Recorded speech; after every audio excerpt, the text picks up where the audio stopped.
Alors on se retrouve aujourd'hui pour une nouvelle exploration dans une rame Z6400, communément appelée Transilien. Donc une rame qui vient d'arriver sur son lieu de déconstruction et qui roulait il y a encore certainement pas si longtemps, puisque les dernières étaient encore en service il y a peu.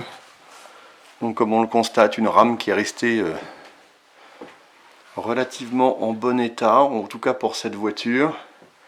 Voilà, telle que les Parisiens et banlieusards pouvaient la trouver et circuler avec elle il y a encore quelques temps, voilà, sur la ligne Transilien L entre Saint-Lazare, Cergy, Versailles. Voilà. Donc on est très nombreux à avoir connu ces trains, voilà, qui étaient le train du quotidien pour des millions de Français.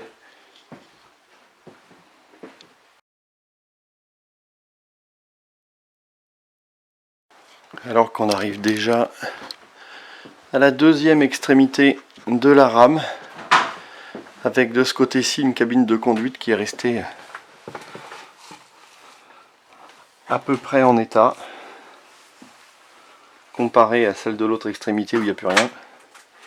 Voilà, un agent qui a laissé ses gants.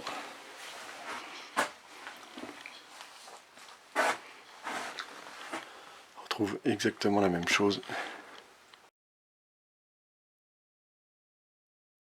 Avec un petit peu de chance, je vais tomber sur un journal ou quelque chose qui me permettra d'avoir un petit repère temporel. Bon, ok, il y a eu du passage déjà. Est-ce que c'est sur la zone de stockage? Est-ce que c'est depuis son arrivée ici? Voilà, il manque quelques fenêtres. Bon, rien de bien méchant pour une rame qui est peut-être restée stockée quelques semaines ou quelques mois sur un autre site. Ouais, il y a eu un peu de démontage, voilà, fait des carottages dans le sol, pensant en vue de la déconstruction, quelques prélèvements peut-être.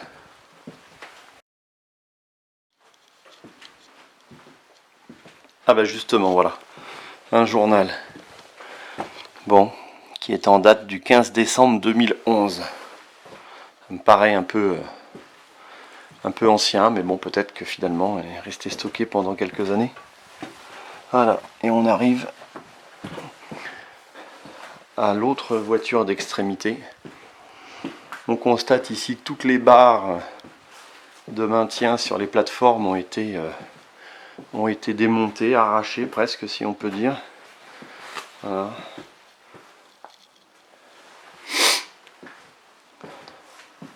Mais il y a plusieurs rames qui sont accrochées les unes aux autres, donc la visite va pouvoir continuer.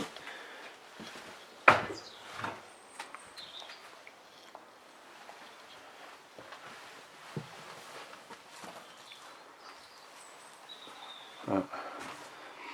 Des prélèvements au niveau de la cabine de conduite, mais il reste quand même encore pas mal d'éléments du tableau de commande et de conduite.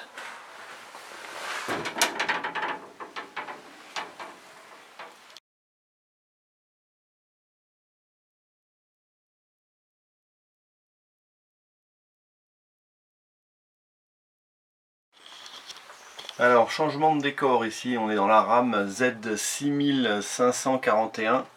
Et là, par contre, c'est plus du tout la même chose. Énormément de casse ou de prélèvements.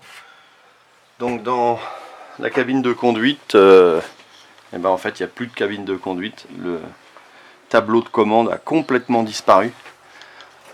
Ce qui permet une vue quand même assez intéressante sur l'ensemble des câbles, des tuyaux. Voilà, la commande de frein. Tout ce qui est nécessaire au bon fonctionnement de l'engin sont à nu, ce qui n'est pas sans présenter un certain intérêt. Voilà, et il en est de même pour la voiture qui est totalement retournée. Voilà. Alors est-ce que c'est de la casse ou est-ce que c'est du démontage? Difficile à dire. Bon, si, là il y a de la casse, effectivement, là il y a du verre partout, des cartons. Là on voit que ça a été saccagé. C'est le problème des engins qui sont stockés pendant de longs mois, voire de longues années sur des sites.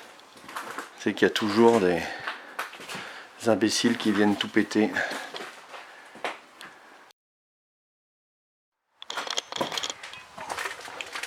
Bon voilà, ici, dans cette voiture, il y a eu du démontage de sièges, mais alors aussi, il y a eu il y a eu du saccage. Des sièges qui ont été vraisemblablement démontés et protégés avec des cartons, puis finalement pas réutilisés. C'est étrange. Une sorte de travail pour rien un peu. Parce qu'on voit que ça a été fixé avec du feuillard aussi, donc vraisemblablement pour faire autre chose. Mais bon, voilà. Du matériel jamais récupéré.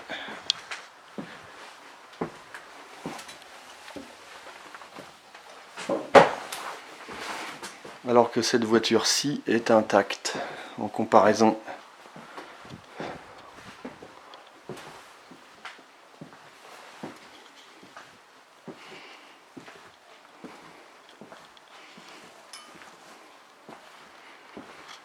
Alors qu'on arrive déjà à la deuxième extrémité de la rame, avec de ce côté-ci une cabine de conduite qui est restée à peu près en état, comparée à celle de l'autre extrémité où il n'y a plus rien. Voilà, un agent qui a laissé ses gants.